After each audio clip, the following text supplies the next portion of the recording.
ඉතින් ඔය FD එකක් දාන්න බලන්න හිටියනම් අනිවාර්යෙන්ම මේ වීඩියෝ එක බලන්න. අපි කතා කරමු මේකෙන් ලංකාවේ FD rates ස්ථාවර තැන්පතු පොලිය කොහොමද, එතකොට තම බැංකු මොනවාද, FD එකක් දාන්න එක හොඳද නැද්ද කියන දේවල් අපි කතා කරමු.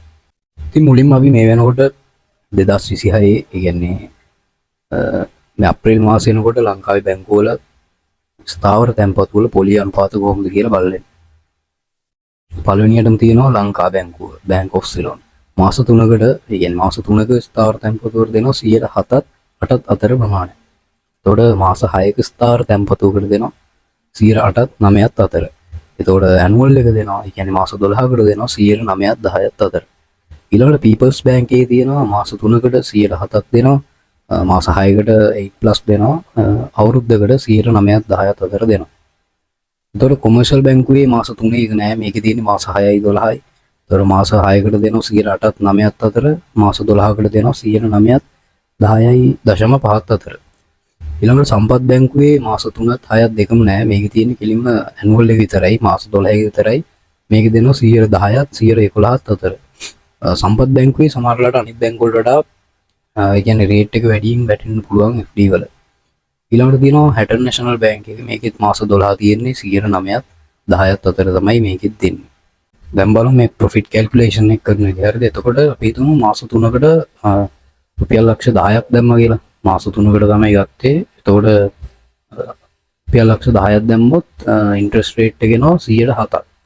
එතකොට දැන් 7% ඇවිල්ලා මාස 3ට නෙමෙයි. හරිද? එතකොට ලක්ෂ 10ට 7%ක් කියන්නේ රුපියල් 70000ක් නේ. ඔය 70000 අපි 12න් බෙදන්න ඕනේ. එතකොට මාසෙකට එනවා 5833ක්. එතකොට ඒ වගේ තුනක් කිය 17500. එතකොට ඇනුවල් රේට් එක තමයි 107 කියලා දීලා තියෙන්නේ. එතකොට මාස 3 ඉවර වෙද්දී අපිට එන්නේ 17500 ලක්ෂ 10ට.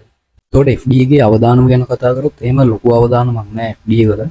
ඒ වුණාට දැන් ඉන්ෆ්ලේෂන් එක තියෙන්න පුළුවන්. ඒ කියන්නේ උද්දමනේ. උද්දමනේ අපි හිතමු 112යි. එතකොට FD රේට් එක තියෙනවා 110යි. ඒ වගේ වෙලාවක FD දාන එක පාඩුයි. ඊළඟ දේ තමයි ලොක් ඉන් පීරියඩ් කියන්නේ. ඒ කියන්නේ මනි විත්ඩ්‍රෝ කරන. අපි හිතමු FD එකක් දාලා තියෙනවා අවුරුද්දකට.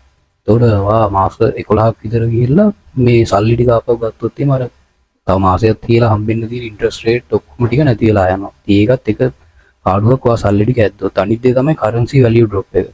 ඒ කියන්නේ රුපියලේ අගේ අඩු වෙනවා. ඒකත් එක පාඩුවක් වෙන්න පුළුවන්.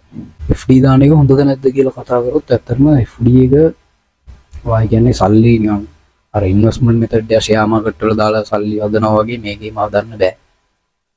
හරිද? ඒක නිසා මම නම් කොයි වෙලාවකත් FD දාන්න කියලා කියන්නේ නැහැ. හැබැයි FD දාන්න පුළුවන් ඔයාලට මේ ඉමර්ජන්සි ෆන්ඩ් එකක් හදනවා. ඔයා ඉමර්ජන්සි ෆන්ඩ් එකට හොඳයි දාලා තියන්නේ. ඒතකොට ඉන්ට්‍රස්ට් රේට් එකක් එනවා යම් කිසි ගානක. ෂෝට් ටර්ම් සේවිංග්ස් වලට හොඳයි. එතකොට අපි තුමු අගාව නිකන් සල්ලි තියෙනවා හැබැයි කරගන්න දෙයක් නැහැ. ඒ වගේ කෙනෙක් නම් දැන් මම කමන්නේ FD එක. නැත්තම් මේ දාලා තේරුමක් නැහැ FD එක. ඉතින් අන්තිමට කියන්න තියෙන්නේ අගාව සල්ලි තියෙනවා නම් ඒව නාස්ති කරන්න එපා. පුළුවන් තරම් ෂෙයා මාකට් වල ඉන්වෙස්ට් කරන්න බලන්න, ඉන්වෙස්ට්මන්ට් මෙතඩ් වලට යන්න බලන්න, බිස්නස් වල ඉන්වෙස්ට් කරන්න, නැත්නම් ඔයාගේම බිස්නස් එකක් ග්‍රෝ කරන්න බලන්න, ඊළඟට හෙල්ත් එකට වියදම් කරන්න, මෙන්න මේ වගේ දේවල් කරන්න, ඔයාගේ ස්කිල් ඩෙවලොප් කරගන්න. ඒ කරුණේ සල්ලි නාස්ති කරන්න එපා. එන අපි ඊළඟ වීඩියෝ එකෙන් හම්බෙමු.